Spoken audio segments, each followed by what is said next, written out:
માતાજી મિત્રો, જય દાદા દ્વારકાથી, જય માં ભવાની. કેમ છો બધા? મજામાં ને? મિત્રો, માનવીય જીવનમાં આપણે જાણીએ છીએ કે કેવું છે એમ ડગલે ડગલે માનવીય જીવનમાં ઉતાર ચઢાવ આવે છે. જવાબદારી માણસને ઉપાડવી નથી છતાં ઉપાડવી પડે છે. એ જવાબદારી ઉંમર જોતી નથી, એ જવાબદારી અરમાન જોતી નથી, એ જવાબદારી જીવનના કોઈ રંગ જોતી નથી. મિત્રો, ભગવાનના અજીબ કેવા ખ્યાલ છે. કોઈનું જીવન એવું હોય છે તો કે જિંદગીભર દુઃખ કેવું હોય, દુઃખના દની ખબર નથી. અને કોઈનું જીવન એવું હોય મિત્રો કે સુખના સની ખબર નથી. એમ માનવીય જીવન અમૂલ્ય છે. માનવીય જીવનો અવતાર મળવો ને એ જન્મો જન્મના સારા પ્રારબ્ધ હોય ને તો મળે છે. સારી બુદ્ધિ, સારું કુળ, સારું કુટુંબ, સારું રૂપ, સારો રંગ, સારું સર્વે સમાજો સાથે સંબંધ અને આવી અનેક પ્રકારની સુખ સગવડતા જે માનવીય જીવનમાં જરૂરિયાત હોય એ બધું મળે છે ને એ તો કર્મથી જ મળે છે. પરંતુ મિત્રો, માનવીય જીવનની અંદર માણસ બુદ્ધિશાળી હોય, માણસ સમજુ હોય, વિચારશીલ હોય, સાચો હોય, પણ મિત્રો જીવનની અંદર સુખ અને દુઃખ છે ને એ તો ગત જન્મોના કોઈ પ્રારબ્ધ હોય ને એના થકી જ મળે છે. મિત્રો, જવાબદારી કોઈને ઉપાડવી ગમતી નથી અને જો કોઈ ઉપાડવાળું હોય ને તો ઉપાડવાની જરૂર પણ નથી. આવો સમયકાળ હોય, આટલી ઉંમર હોય છતાં જેના જીવનની અંદર સમજવા શીખે અને જવાબદારી ઉપાડવી પડે છે. બાલ્ય અવસ્થાથી અમુક માણસોને આપણે જોઈએ તો મિત્રો સુખનો શોખ કેવો હોય ને, સુખ કેવું હોય ને એ મિત્ર એની વાત કરે ને ત્યારે આપણે ખરેખર આંખમાં આંસુ આવી જાય. કે આપણે એમ કહીને કે સુખ આવું હોય ત્યારે એમ કે ભાઈ અમે તો સપનામાંય નથી જોયું. એમ અમે તો સપનામાંય નથી જોયું. પરંતુ માણસને જવાબદારી કેટલું આમ જીવનમાં કરી દે, જવાબદારી માણસને સભાન કરી દે છે. બધી અવસ્થામાં સભાન કરી દે છે. બાળપણ હોય, ગમે તે હોય, યુવાની હોય કે બુઢાપો હોય, પણ મિત્રો જ્યારે જવાબદારી જેના માથે આવે છે ને એ માણસ સભાન બની જાય છે. માણસ પોતાના અરમાનોને કુચડી અને ક્યાં દાબી દે છે ને એ પોતાની ઉઠાવેલી જવાબદારીની અંદર એને ભાન પણ નથી હોતું, એને અરમાન પણ નથી હોતા. એને કોઈ પણ જીવનની અંદર મારે આવી રીતે જીવવું છે, મારે આવી રીતે મારા પરિવારનું જતન કરવું છે. બસ મારો પરિવાર છે એને આ સમયની અંદરથી હું પસાર કઈ રીતે કરું, બસ એની ગણમથાળની અંદર એ માણસ રાત દિવસ એક કરતો જાય છે. લેશ માત્રનો વિશ્રામ કર્યા વગર જ્યારે માણસની એવી પરિસ્થિતિ હોય છે ને ત્યારે બધી રીતે માણસને ડાયો કરી દે છે. આપણે જોઈએ છે કંગાલ ત્યારની અંદર ભાવ પ્રેમ ના દર્શન ખૂબ થાય છે. તમારે જોવું હોય તો મેં તો જોયું છે, ફૂટપાથ ઉપર જજો, કોઈ પણ એવું કંગાલ એટલે આર્થિક પરિસ્થિતિ કંગાલ જે પરિવાર હશે, ફૂટપાથ ઉપર ઝૂંપડું બાંધવાનું કપડું કે કાગળ એ પણ બરોબર નહીં હોય, અંગ ઉપર કપડા પણ નહીં હોય, પણ જ્યારે એની અંદર કોઈ માં હશે, બાળક હશે, બાળકો 4-5 હોય, માતા હોય, ભિક્ષુક બાપ હોય,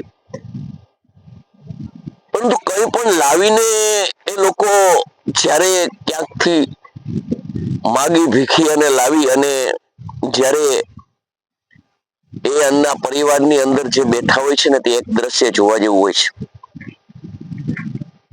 એ ખુદ ન ખાતા એ સમાન ઉંમરના જે બાળકો હોય ને એકબીજાને વેચીને ખાતા હોય, આનંદ કરતા હોય, કિલોર કરતા હોય,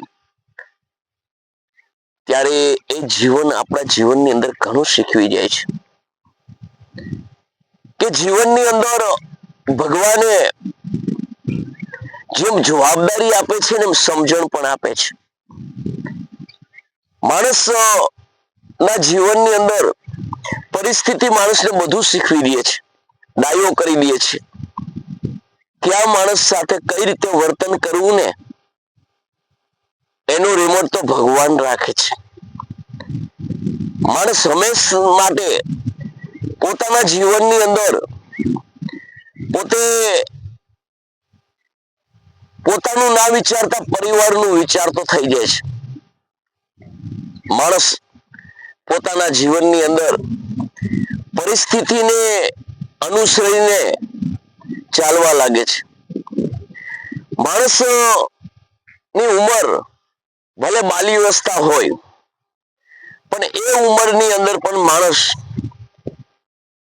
એના જીવનની અંદર એના એ સમયની અંદર બધું શીખી જાય છે. માણસને કોઈ પણ પરિસ્થિતિને કઈ રીતે સંભાળી લેવી એથી વાકેફ થઈ જાય છે. આવું માનવીય જીવનની અંદર ભગવાને કેટલી સમજણ આપી હોય છે એ ત્યારે જ આપણને ખબર પડે છે.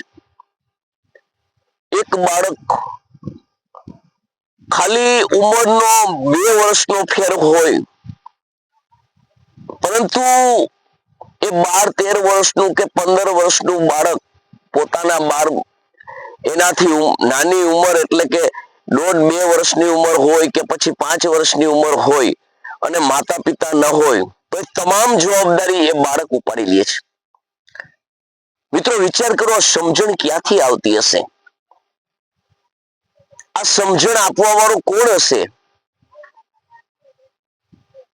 આવું જ્યારે અંદર મનન કરીએ ને મિત્રો ત્યારે ખબર પડે કે જિંદગીની શું કિંમત છે, સમયની શું કિંમત છે, પરિસ્થિતિની શું કિંમત છે, ક્યાં મારા સંબંધો છે, ક્યાં સાચવવા જોઈએ, ક્યાં મારો સમાજ છે, ક્યાં મારું કુટુંબ છે, ક્યાં મારો પોતીકો છે.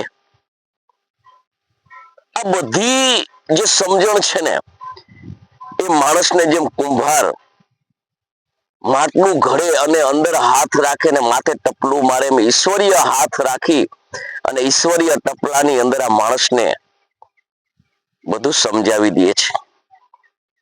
કેટલા વિધિના વિધાનો કર છે, કેટલી ભગવાનની માયા ઝાડ છે કે આજે હું ને તમે જ્યારે આપણે અખૂટ ભગવાને વૈભવ આપ્યો હોય, ઈશ્વરીય સામ્રાજ્ય આપ્યું હોય, છતાં એ પરિસ્થિતિની અંદર જે તમારે આ સમજણ, આ કુટુંબ પરિવારની જે ભાવના જે કંગાલિયતમાં હોય છે ને એ નથી હોતી. એનું કારણ મિત્રો એવું છે કે પોતપોતાની રીતે ગમે તે રીતે જીવવું એ રીતે જીવવામાં આપણે શક્તિમાન હોઈએ છીએ. એકબીજાના ઘમંડ મદથી આપણે ભરેલા હોય છે. આપણે આપણી રીતે રહીએ, એ એની રીતે રહીએ, પણ જ્યારે મિત્રો સુખનો સજણે સપને મેં વાત કરીને જોયો નથી ને એ આપણી પરિસ્થિતિ જોઈ અને ભગવાનને મનોમન એ લોકો પ્રાર્થના કરતા હોય છે કે ભગવાન ત્યાંને કેવું સામ્રાજ્ય સરસ મજાનું જીવન આપ્યું છે, પરંતુ અમારા જીવનમાં તો આવું લખ્યું કે નથી લખ્યું એ ખબર હવે અમને તો ખબર નથી કે આવું અમને કોક દી જોવા મળશે કે નહીં. એ ત્યારે આપણું જીવનને વખાણે છે, પણ વાસ્તવિકતામાં જોઈએ ને તો જીવન તો એ લોકો જીવી જાય છે કે જે પરિસ્થિતિ જેને સભાન કરી દે છે. એટલે મિત્રો, જીવનની અંદર છે ને સમજણ, કઈ રીતે જીવવું, કઈ રીતે રહેવું, કઈ રીતે હર સમાજની અંદર સંબંધો સાચવવા, એ માણસને પરિસ્થિતિ જ્યારે એવી હોય છે ને ત્યારે એ બધું શીખવી જાય છે. તો મિત્રો, મારો આ વિડીયો તમને કેવો લાગ્યો જણાવજો. લાઈક કરજો, શેર કરજો, સબસ્ક્રાઈબ કરજો અને કોમેન્ટ કરો. જય માતાજી, જય દાદા દ્વારકાધીશ, જય માં ભવાની.